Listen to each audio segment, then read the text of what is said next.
So I want to divide this next chapter in Spengler, which is chapter 7, Problems of the Arabian Culture, letter A, Historic Pseudomorphoses, also into a two-part discussion because it's an exceptionally rich chapter in information. It's very dense.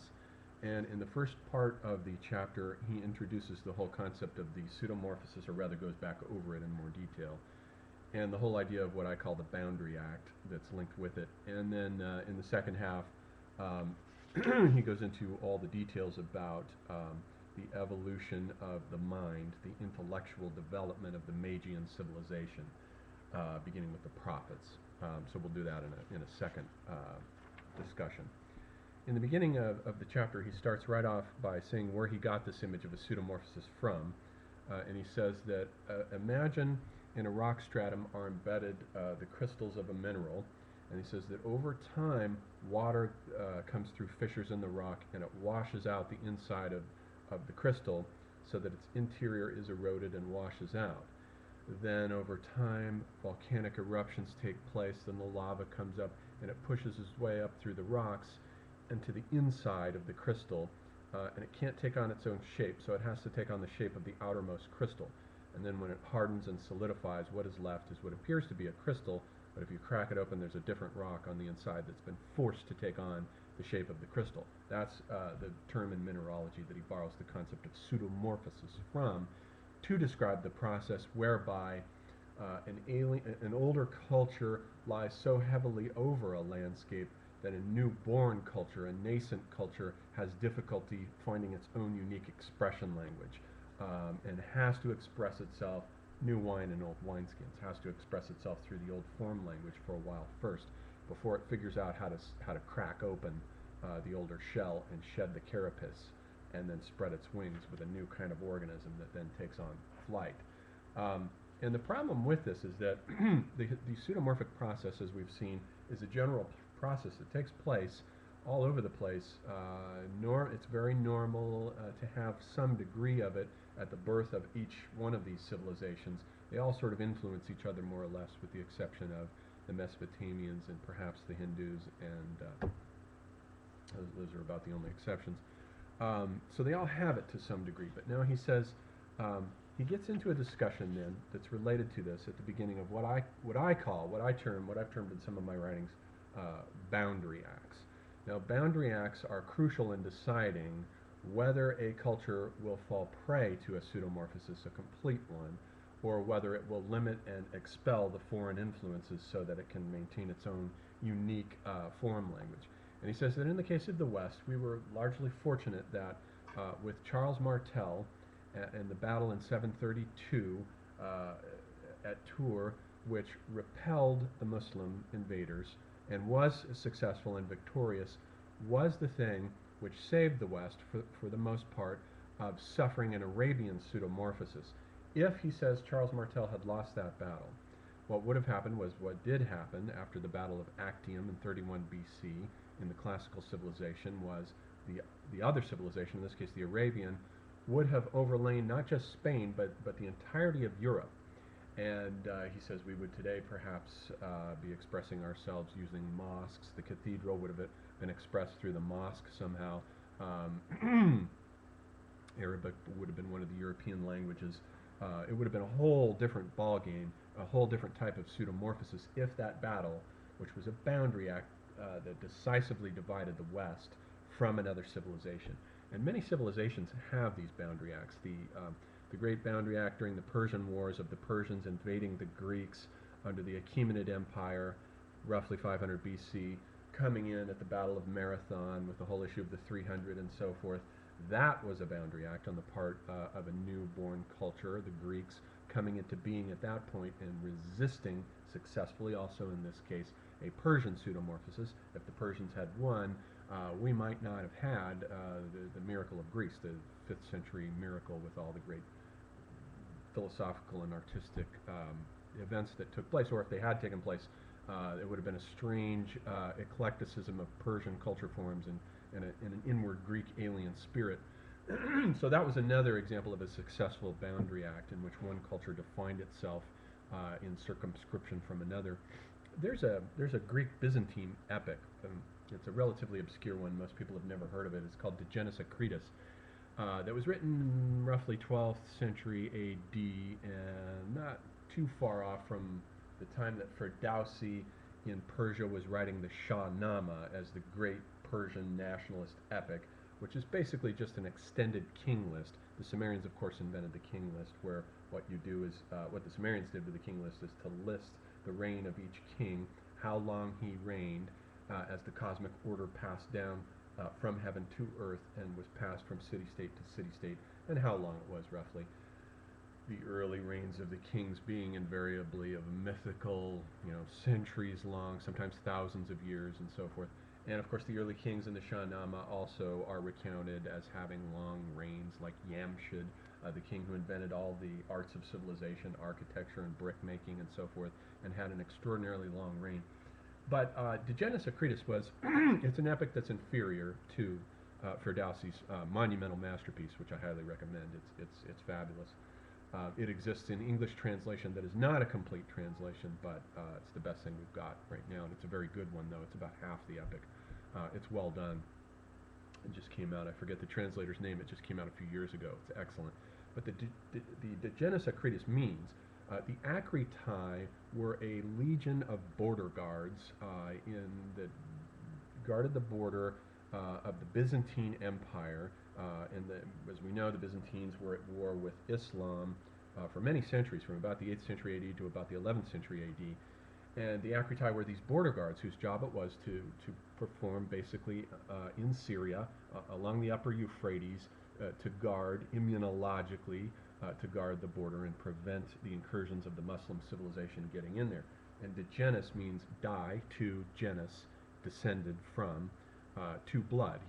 De Genis Acretis means the two-blood border lord, because his mother was originally a Christian, a Greek Orthodox Christian woman who was kidnapped by an Arabic emir who kidnapped her, took her back across the border to his land, and then converted to Christianity in order to have her and to settle the dispute. And then he is born out of this dual bloodline. So he has both bloodlines in him, and he goes in the epic back and forth between the Byzantine Empire and the Arabic world, and he performs all these great monster-slaying deeds that you would expect of a hero whose semiotics, like Rostam's are, for example, in the Shahnameh, whose semiotics are immunological. He slays dragons, monsters, lions, bears, armies of men that like the Irish hero Cuchulainn, who, by the way, Cuchulainn in the Táin, the great Irish epic of the Táin, celebrates the only example I know of which has one hero, Cuchulainn, going up against an entire army, which he gradually, as a force of one, eliminates with things like slingshots and guerrilla warfare, hiding in the trees and so forth. Rostam is a hero who bears similarities with Cuchulainn. They both accidentally murder their own sons without recognizing that their son has come to march in an opposite army against them. So there's an inward relation somehow between Cuchulainn and Rostam. And De Genis Acretis is that same type of hero, immunological, monster slayer, and so forth. So he's an example, anyway, of the type of hero and the type of thing that we're talking about here. Borders have to be defended, and they are defended. They can be defended by heroic individuals whose memory is preserved in the epics, or by these single events of the type that Spengler talks about here in the beginning of this chapter. And then he says that the misfortune that happened to the Magian civilization was the Battle of Actium, which, if Mark Antony had, he says in 31 BC, if Mark Antony had won the Battle of Actium, he would have transformed the rulership at Alexandria into a kind of equivalent of a caliphate, a dynastic caliphate. Julius Caesar had had the idea in his mind to do something similar, and would have kept the Romans to the west, would have kept them out of the Middle East, and because as soon as they win the Actium, the Romans, of course, go right in with Pompey. They go right into Palestine. And as the result of that failure to provide a successful boundary act like Charles Martel's or the Greek boundary act, what happened in the case of the Magian civilization was, of course, a very severe pseudomorphosis in which a thin sheet of classical civilization, which of course had already been laid down on a first stratum as the result of Alexander's conquest, but a thin sheet then began to be laid down on top of that and spread all the way across to Persia, so that we get in the great field of origin, which stretches from Byzantium Byzantium to Persia, to Ctesiphon and Gundashapur in the farthest east, to Edessa and Antioch in Palestine and Jerusalem. We get in this world a world that's forced to express itself through these classical expression forms. Consequently, as a result, scholars have failed to see, according to Spengler, that the Magian civilization constitutes its own unique civilization, and they have, as a result, put things like they haven't seen that the Pantheon is the first mosque, for example. And they think of Plotinus as a Neoplatonic philosopher, not as a scholastic Thomas Aquinas equivalent of an early mentality in the springtime form of a civilization. And the Neo-Pythagoreans, who were related to the Essenes, are not seen for what they are, springtime phenomena. And so scholars group all of these phenomena under the domain of late classical phenomena, instead of seeing them for what they really are. And so he says also, by contrast, Peter the Great in Russia was an example of the failure to provide a boundary act. In fact, Peter the Great did the opposite. He went to Europe and he brought Europe to Russia in the creation of Petersburg and created the pseudomorphosis to which Russia still remains bound to this day, where it has had to express itself in all of these alien Western European culture forms. And Spengler says we know this is false because all we have to do is read Dostoevsky, and he complains all through his writings, his letters.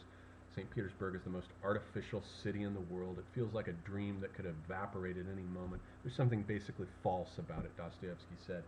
And he says, Dostoevsky says that, and Dostoevsky, he contrasts Dostoevsky with Tolstoy, in that Tolstoy really is the man of the West, the Western pseudomorphic man who represents the importation of the late megalopolitan Western intellect into Russia, whereas Dostoevsky represents the mystical peasant mentality.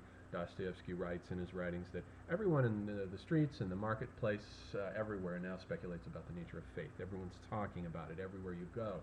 And Spengler says that the character of these these dirty, impoverished Russians, moping, brooding in corners, always thinking about metaphysical matters, are precisely the Jews of Edessa and Antioch during the period of the Magian springtime. They're exact equivalents of them.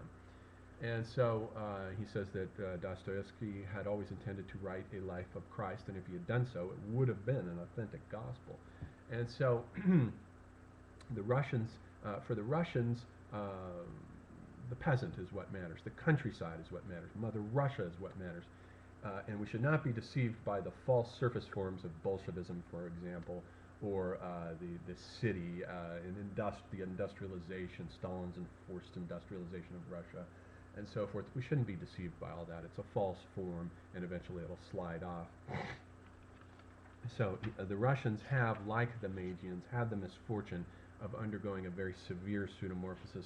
We in the West, as the result of Charles Martel, have undergone one that's much less severe. Although he said that Charlemagne, after Charles Martel, a century later, with Charlemagne almost undid the work of Charles Martel by going back and copying Spanish, Moorish architectural forms and importing them north to build his palace at Aachen on the model of a Cordovan mosque.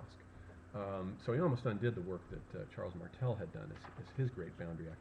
And then, of course, if we think of the Maccabean revolt, we do have an example of a great boundary act that did take place in the Magian civilization, that took place roughly 160 BC, in which Antiochus IV Epiphanes was the Greek Seleucid ruler who decided to institute the worship of Jupiter inside the temple and demanded that the Jews sacrifice to Jupiter. Judas Maccabeus, whose name, interestingly enough, means the hammerer, just as Charles Martel's name meant the hammer. Martel means hammer. That's an interesting coincidence. Judas Maccabeus decided not to do this, and with a band of his followers went out into the countryside in the hills around Judea and Palestine and became a guerrilla force raiding around the countryside, rebelling against these Greek culture forms, and eventually did indeed manage to succeed in creating a Jewish state, which didn't last very long. It fell apart within roughly a century. The Jews themselves could not get along with all these different factions, the Zealots, the Pharisees, the Sadducees. They all had different political aims and interests. And Alexander Jannaeus, who was one of their rulers, had in one night crucified hundreds of Pharisees. He had them crucified while he enjoyed them himself in a state of luxury and opulence, and he was completely decadent and corrupt. And so he persecuted the Pharisees, and as the result of that persecution, it is suspected that the Pharisees, who then fled to the hills, may have founded the cult of the Essenes. The Essenes lived in the hills, in the mountains, in the countryside, and they may be Pharisees who fled the persecutions of the Jewish ruler Alexander Jannaeus out into the countryside there. So they couldn't hold it together, and the Jewish state, of course, collapsed.